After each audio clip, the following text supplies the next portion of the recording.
Muy buenos días, muy buen miércoles para todos vosotros.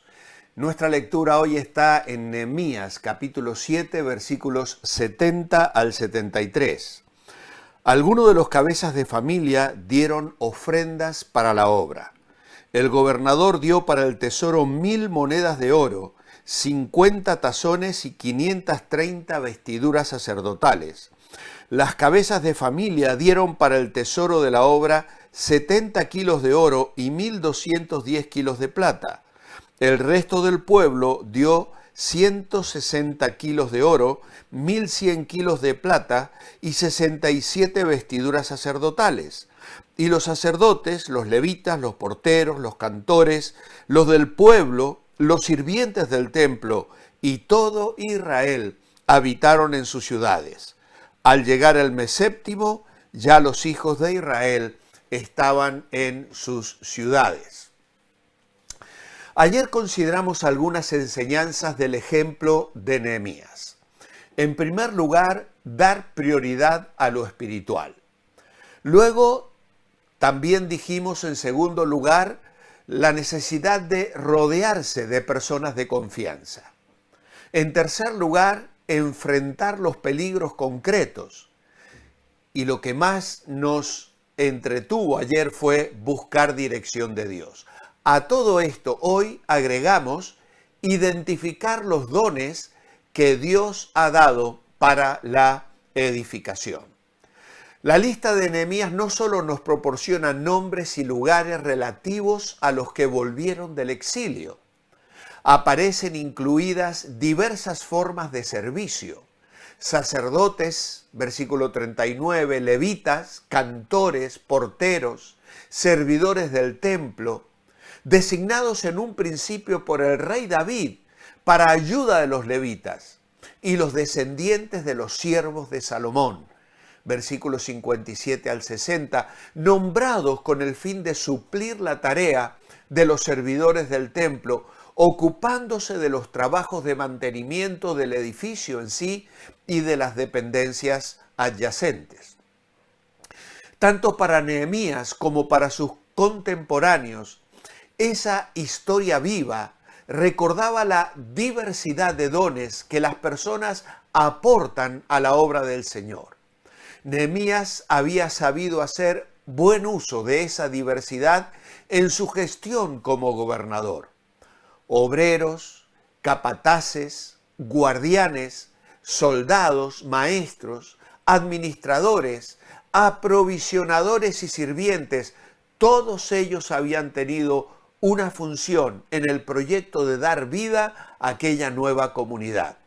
La multiforme gracia de Dios, dice Pedro, reparte dones y capacidades, y todos y cada uno de los creyentes recibe un don de una u otra manera.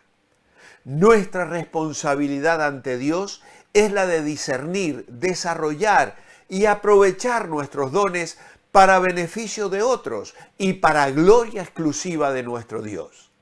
Todos deberíamos tener muy presente la exhortación de Pablo a Arquipo en una de las epístolas redactadas desde la prisión.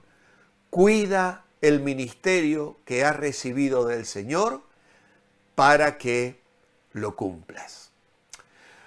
Luego de un detalle pormenorizado de las familias y los registros de las genealogías, Nehemías reporta la generosidad que es tan necesaria e importante en la obra de Dios. Por eso, a los 5 puntos que hemos venido señalando desde el lunes hasta aquí, en este capítulo 7, lleno de nombres y de genealogías, terminamos con un sexto principio: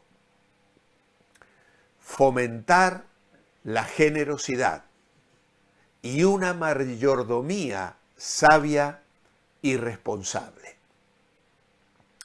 La ofrenda es una práctica que guarda relación con la obediencia a la palabra de Dios. Aquellos que aman a Dios no van a descuidar su obra. Las aportaciones generosas de estas familias mencionadas aquí nos recuerdan la importancia de compartir compartir nuestros recursos, más allá de la entrega de nuestras capacidades para el ministerio. Sin duda, para estas familias, aportar estos donativos fue un sacrificio en fe, ya que regresaban de Babilonia y tenían muchas incertidumbres que enfrentar, sea en el campo, en el comercio o en sus propios oficios. Ya hemos visto en capítulos anteriores cómo muchos de ellos afrontaban deudas, porque la cosa no era fácil para ellos. Pero hay una respuesta, un compromiso y una visión clara de lo que debían dar para la obra del Señor. Ese don, esa dádiva, estaba fundamentada en la fe en Dios, que había movido sus corazones para regresar y reconstruir la nación, confiando en las promesas que Dios había hecho antaño para el pueblo de Israel. Luego nos dejan un gran ejemplo a nosotros. Nehemías fue el primero en presentar su propia aportación, ya que no esperaba que otros hicieran lo que él no estaba dispuesto a hacer.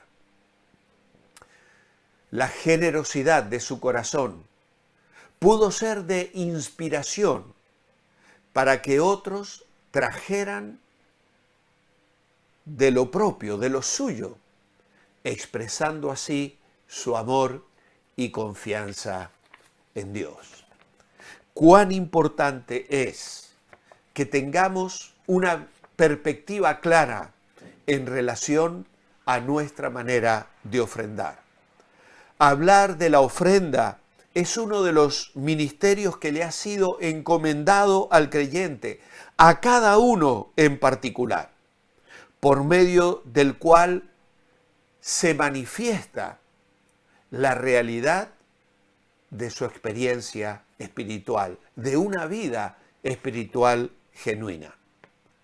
Es fácil fingir una vida devocional o una vida de santidad o incluso una vida de consagración a Dios, pero cuando se trata del bolsillo, allí las cosas se muestran tal como son.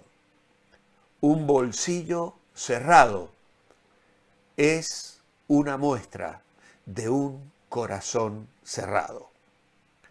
Por eso tenemos que hacernos alguna pregunta en esta mañana. ¿Pedirá Dios algo que es imposible? ¿Pedirá Dios algo que no nos dio antes? ¿Pedirá lo que nosotros no tenemos? La respuesta obvia a estas tres preguntas es no. Por lo tanto, podemos y debemos ofrendar con alegría al Señor. Y cuando lo hagamos, cuando lo hacemos, tenemos que tener en cuenta al menos tres principios. Primero, yo poseo, pero Dios es el propietario. Dios pone en mis manos, en nuestras manos, sus bienes. No somos los dueños de lo que poseemos. Posesión significa propiedad. Y en la Biblia, Dios reclama esos derechos solo para Él. El Salmo 24:1 lo proclama, Salmo 50, versículo 10 al 12. Más tarde, Ageo se lo tendrá que recordar a esta misma gente que estaba perdiendo la perspectiva y centrados en sus propios hogares habían abandonado la obra de Dios. El dinero en papel expresa el oro que tiene una nación, es lo que lo respalda. Como creador, Dios nos respalda, pero Él es el propietario de todo lo que somos y tenemos. ¿Por qué? Porque el segundo principio se expresa de esta manera: yo gano, pero Dios me capacita. Dios se lo recuerda al pueblo de Israel en Deuteronomio capítulo 8, versículos 11 al 18. Somos orgullosos, presuntuosos, y la verdad es que podemos perder en un abrir y cerrar de ojos todo lo que tenemos. Por tanto, a través de Moisés, Dios les dice, acuérdate, lo que tienes te lo ha dado Dios. Nadie puede tener logros financieros aparte de Dios. Daniel lo proclama en el capítulo 4, 25 al 37, donde dice, el cielo gobierna. Es Dios el soberano, es Dios el que provee. En tercer lugar, si yo soy de Dios, todo lo que tengo es de Dios. Romanos 12:1, presentad vuestros cuerpos en sacrificio vivo. Salmo 103, Él nos hizo, pueblo suyo somos, le pertenecemos por creación y por redención. Él puede hacer por mí mucho más de lo que yo puedo hacer por mí mismo. Por eso, si soy de Dios, todo lo que tengo es de Dios. Y finalmente, ya para concluir nuestro devocional, Dios es el propietario, yo soy el administrador. Y Pablo, escribiendo a los Corintios en el capítulo 4, les dice que los administradores deben ser hallados fieles. Allí se habla de mayordomía. Es el que desempeña, un administrador, funciones de administración en nombre del dueño, en nombre del propietario. Administra bienes ajenos en la forma que el propietario quiere que lo haga. ¿Cómo estás respondiendo a las bendiciones espirituales que Dios está trayendo sobre tu vida? Hay canales a través de los cuales puedes ofrendar en tu iglesia local. Nosotros los tenemos también, no porque busquemos dinero, sino porque entendemos que este es un principio bíblico. Porque cuando recibimos bendición, comunicamos. Debemos comunicar bendición.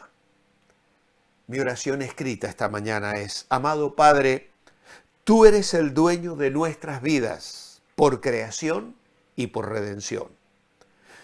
Tu obra necesita hijos generosos y sabios en el uso de los bienes que tú les provees. Mueve los corazones de tus hijos para una respuesta de amor y compromiso, para que tu reino avance, alcanzando tu propósito en salvación y bendición para tu gloria. Amén y amén. Que el Señor os bendiga. Dios mediante os espero mañana jueves para entrar de lleno ya en el capítulo 8. Manteneos bendecibles.